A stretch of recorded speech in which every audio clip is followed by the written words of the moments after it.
Hey, hello everyone. If you guys are wondering how to stake your HBAR tokens uh, on Stader staking nodes, simply search for Stader staking HBAR in Google. You'll find this link.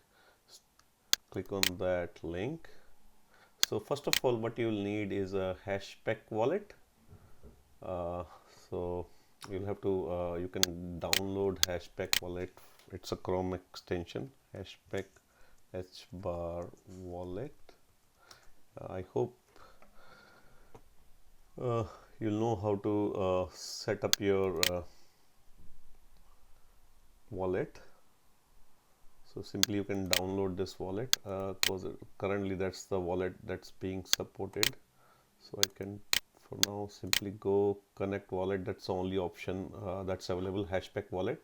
So get your Hashpack wallet and then click on connect, provide your password, sign in.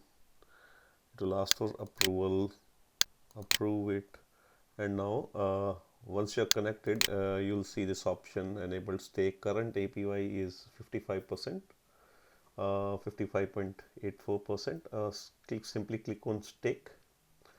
Simply click on next, but so you'll have to send some match bars to your wallet, and then you can stake it here. Happy staking. Yep, thank you.